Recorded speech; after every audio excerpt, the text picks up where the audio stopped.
This morning, we are going to go over licensees and invitees. Licensees and invitees. And we're going to do that over this video. We're not meeting in class this morning. I had communicated that to you earlier this week, and the rainstorm, my connectivity is awful. So I've struggled with even trying to keep the Wi-Fi consistent. So here's another take: licensees versus invitees. Today's date is Friday, March 17, 2023. Let's get started. Licensees versus invitees. What is the difference? Why does it matter? Why should we care? Well, we know that the difference is, as we discussed on Wednesday live, and as is discussed on the video that I posted last night from Wednesday's class, the duty that a landowner owns to someone who enters their land depends on the status of the person who enters their land.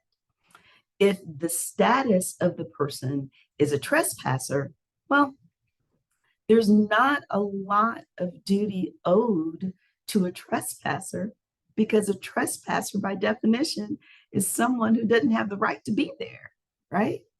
Now, the duty that the landowner owns to a trespasser is not to commit an intentional tort against them, and is not to be grossly negligent toward them. And that's it, unless, of course, we're dealing with children, and unless we are dealing with children in a situation of an attractive nuisance. That's what Wednesday's class was about. We're not going to revisit it. That's why we were speaking about licensees and invitees today. We've already talked about trespassers. Licensees versus invitees. For those who enter upon the land of another who are not trespassers, it can make a outcome determinative difference whether or not that person is classified or as a licensee or an invitee. What do I mean? I mean that if the person is classified as a licensee, the duty that is owed to that person as a licensee is less.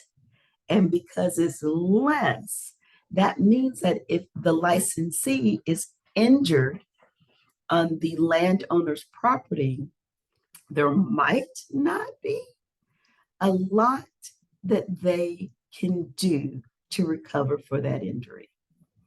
Now, on the other side of that is the invitee. And as we discussed on Wednesday, the landowner owes the highest degree. I'll say it again. The landowner owes the highest degree of care to an invitee. All right.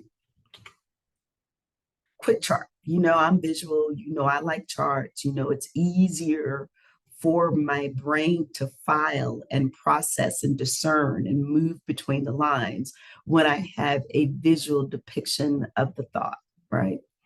If this chart works for you, use it. If this chart confuses you, forget you've ever seen it.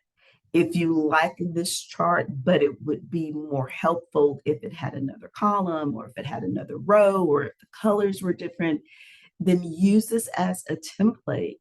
But again, from the first day of class, I've asked you to build your process. What is your process? What are your steps when it comes to legal analysis? If you exercise that process, if you develop the muscles of that process, they will start to become muscle ready, right? Muscle memory.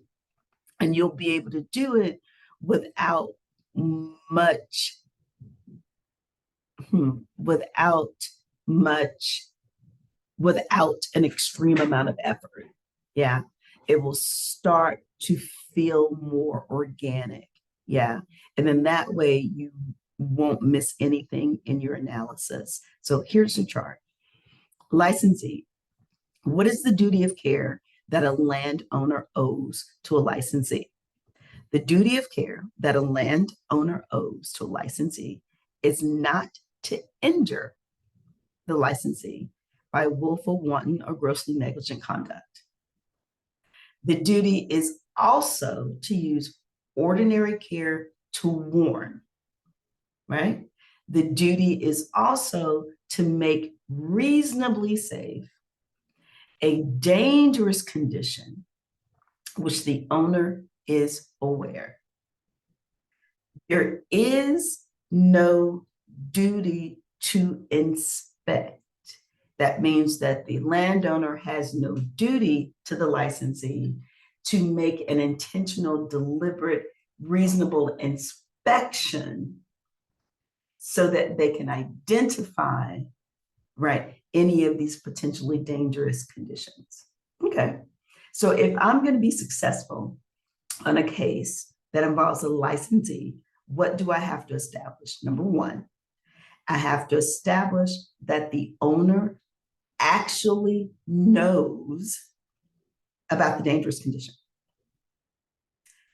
Actual knowledge. Okay. What else do I have to prove? I have to prove that the risk of harm was unreasonable. What else do I have to prove?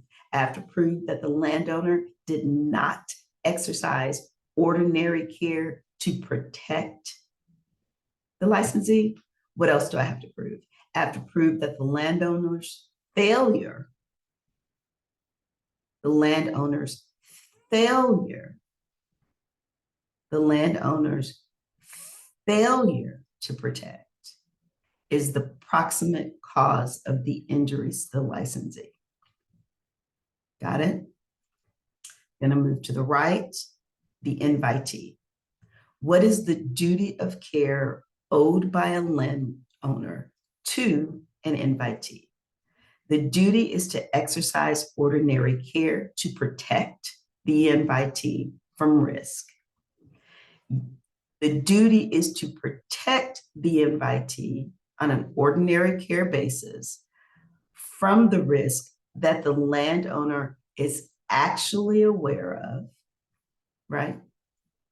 Or that the landowner should be aware of after a reasonable inspection. So as it relates to an invitee, the landowner has a duty to inspect. If I were going to be successful in a case against a landowner as an invitee, what do I have to show? I have to show that the landowner actually knows about the dangerous condition or has constructive knowledge. Ooh, constructive knowledge. Let's go back to the Hill versus National Grid case where the landowner of the property that the public utility company, National Grid, was on said, I didn't know. Well, the court said, you should have known. You constructively knew because your employee knew, right? So when it comes to an invitee, if I want to be successful in a suit against the landlord as an invitee, I have to show that the landowner, I'm sorry. I have to show that the landowner has actual or constructive knowledge of the dangerous situation. I have to show that there's an unreasonable risk of harm. I have to show that the landowner did not exercise reasonable care to reduce or eliminate the harm. See the difference? Invitee, I know or I constructively know. I have a duty to inspect. Once I inspect, I have a duty to exercise reasonable care to reduce or eliminate, right? That's what we mean when we say that the landowner owes the highest duty of care to the invitee.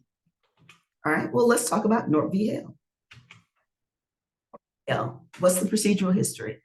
Pretty short case, well, not short case, but it's a pretty simple case, right? It's a case out of Texas. Plaintiff files a lawsuit against a landowner on behalf of her deceased son. They go to court, they have a jury, the plaintiff puts on her case in chief, the plaintiff rests, and before the defendant puts on their evidence, their case in chief, they file a motion for directed verdict. We've seen this before, right? We've seen this before. This is where the judge takes the ability to make a decision out of the hands of the jury, because the judge is making a decision based upon a matter of law. Okay. The trial court grants the defendant's motion for directed verdict. Now rules in favor of the defendant, the plaintiff appeals. That's it. That's all. That's the procedural history. That's how we got to the reviewing court that we're before right now. What's the issue? Here's a plain and simple. Was the status of the deceased at the time of his injury that of an invitee or that of a licensee, right? You can write it as a whether when if you like, if you want to start to practice writing your rule statements. You can write it as an under does when if you like. You can write it as a bullet. Was the status of the deceased at the time of the injury that of an invitee or licensee? Because as I said at the beginning of the lecture, depending upon the status can make all the difference in the outcome. Before we go any further, if you were the plaintiff filing the suit on behalf of your dead child, what status would you want the court to find your child to be? What status would you like to find your child to be? Would you want the court to find that your child has the status of a licensee or that of an invitee? Key facts. Decedent was killed while cutting down a tree on the land of the defendant. Decedent dated the daughter of the defendant. The decedent actually moved to Texarkana, Texas, to be closer to the daughter of the defendant, his girlfriend. The decedent was at the home of the defendant on a regular basis. The decedent had his own key to the home of the defendant. He came and went as he wanted to. The relationship with the daughter and with the family was such that oftentimes, right, the decedent was referred to as the son-in-law. So this is a pretty tightly knit unit. The defendants, the owners of the property, were planning a New Year's celebration. They were going to do a bonfire. They've got some trees and stuff on the property. They've got this one big tree that's dead. So they want to cut the tree down and use the base as the of the bonfire. So they're having a conversation, however it is they're having a conversation. Life is wonderful. Life is great. This is what we're going to do. Oh yeah, that's going to be so much fun. The decedent goes to the home of the defendant one early December morning and borrows their chainsaw. I guess the decedent runs into the wife. Wife says, "Hey, you're going to help my husband cut down the tree, right?" And decedent proceeds on his own to cut down this tree. He's successful. and cutting it down. I believe it said after several hours, maybe it was for it was longer than minutes, but it clearly took some effort and some time to cut down this tree. What's the problem? The tree fell on it. Yeah, that's not a glitch in my Wi-Fi. That's just a silent pause. The tree fell on it. Decedent died, right? We're in trial. All parties agree that the decedent was a regular visitor to the home of the defendants. No, right? These are undisputed facts. Right. We all agree. So there's no genuine fact issue that has to be resolved. We all agree. Dating, probably going to get married, there all the time, moved there to be closer, has his own key, comes and go as he will. Disagreements. None. We all agree, right? In Texas, we talked about jurisdiction specific. In Texas, an invited guest by statute is a licensee, right? So there's a statute that specifically states if you are an invited guest, your status is that of a licensee, right? So as a matter of law, because this kid was a social guest, because this kid was welcomed there, because this kid was there all the time, because this kid had a right to be there, right? Had free license to move around as this social guest. As a result, according to Texas law, the decedent is a licensee. Game over, right? Game over. Because let's take it. I'm going to go backwards. So here we go. Let's look at the chart. I'm going to go backwards. We're going to look at the chart. I'm going to go backwards. We're going to look at the chart. What duty of care does the landowner owe to the licensee? Not to injure the licensee by willful, wanton, or gross negligence. Well, that didn't happen here. Owner has a duty of ordinary care. Oh, okay. Ordinary care to warn the licensee of a dangerous situation. Well, we talked about the tree. We talked about the tree. A duty to be aware of a dangerous condition. Come on, guys. We talked about the tree. So if I am a licensee and I want to be successful, I'm going to have to show that the owner actually knows and the licensee doesn't know that this tree is dangerous. I lose right there. So anytime you need a chainsaw, there's some risk involved in this activity, right? There's the chainsaw, there's some risk involved, right?